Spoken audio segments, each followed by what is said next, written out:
প্রথমে আমার এই ছবিটাকে দেখুন, এরপর আমার এই ছবিটাকে দেখুন। তো বন্ধুরা, এখন থেকে আপনার যে ছবিটা আছে সেটাকে কালার গ্রেড করার জন্য, সেটাকে একটি প্রফেশনাল লুক দেওয়ার জন্য আপনাকে কিন্তু প্রফেশনাল এডিটর হতে হবে না। এখন থেকে কিন্তু আপনি চাইলে খুব সহজে আপনার যে ছবিটা আছে সেখানে এই ধরনের প্রফেশনাল লাইটিং থিম ইফেক্ট বসাতে পারেন খুব সহজে। তো আজকের ভিডিওটা কিন্তু খুব ইন্টারেস্টিং হতে যাচ্ছে। আশা করি ভিডিওটা শুরু থেকে শেষ পর্যন্ত সম্পূর্ণ মনোযোগ সহকারে দেখবেন। আসসালামু আলাইকুম, আমি আছি Yasin Ahmed and watching now tech by 390। ভিডিওটি শুরু করার আগে আপনি যদি আমাদের ছোট্ট পরিবারের সদস্য না হয়ে থাকেন তাহলে please subscribe this channel and hit the like button, আর কমেন্টের মাধ্যমে কিন্তু জানিয়ে দিবেন এই মজার ভিডিওটি কেমন লেগেছে। So let's begin. সরাসরি ফোনের স্ক্রিনে গিয়ে এই ইফেক্টটা কিভাবে বসাবেন সেই প্রসেসটা দেখি।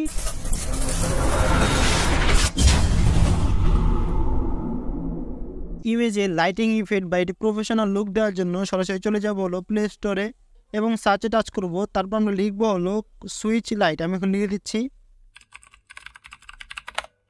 লেখার পর সার্চে টাচ করব এবং দ্বিতীয় নম্বরে একটি অ্যাপ চলে আসছে। অ্যাপটির লোগোটা আপনারা ভালোভাবে দেখে নিন, তাহলে বুঝতে পারবেন। ইনস্টল করে নেব অ্যাপটাকে। ইনস্টল হয়ে যাওয়ার পর ওপেন টাচ করব, তাহলে দেখতে পাবেন এরকম একটি ইন্টারফেস চলে আসছে। এখানে দেখুন কীরকম করে দিবে, আমাদের নর্মাল ইমেজটাকে এরকম করে দিবে, একদম মাথা নষ্ট করা একটি ইমেজে রূপান্তরিত করে দিবে ভিউয়ার্স। এখানে টাচ করব, আবার নেক্সটে টাচ করব, নেক্সটে টাচ করব এবং গেট স্টার্টেড এখানে টাচ করব। এখানে আসার পর এরকম একটি ইন্টারফেস চলে আসবে। এখানে আমরা যে কোনো একটি ইমেজে টাচ করছি।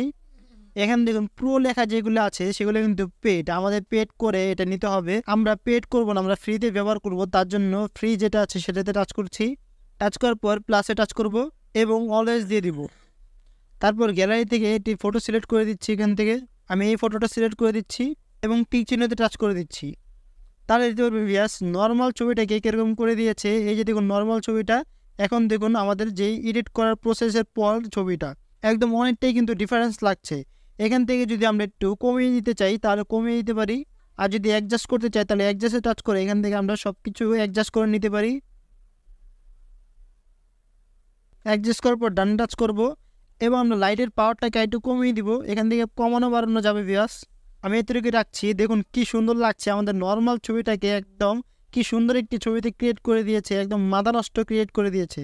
এখন যদি আমরা সেভ করতে চাই তাহলে এখানে টাচ করব এবং সেভে টাচ করলে সিম্পলভাবে সেভ হয়ে যাবে আমাদের গ্যালারিতে সরাসরি। তো আমাদের কিন্তু সেভ হয়ে গিয়েছে। এখন যদি ব্যাগে চলে গিয়ে আমরা গ্যালারিতে টাচ করে ছবিটি দেখি তাহলে কিন্তু অনেকটাই ডিফারেন্স দেখা যাচ্ছে ছবিটিকে।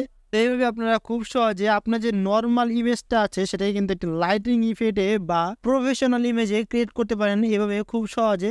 তো আজকের মতো এখানেই। ভিডিওটি কেমন লাগলো কমেন্ট অবশ্যই প্লিজ জানিয়ে দেবেন। চ্যানেল সাবস্ক্রাইব করে দেবেন, লাইক করে দেবেন আর আমাদের সাথে থাকবেন। আল্লাহ হাফিজ।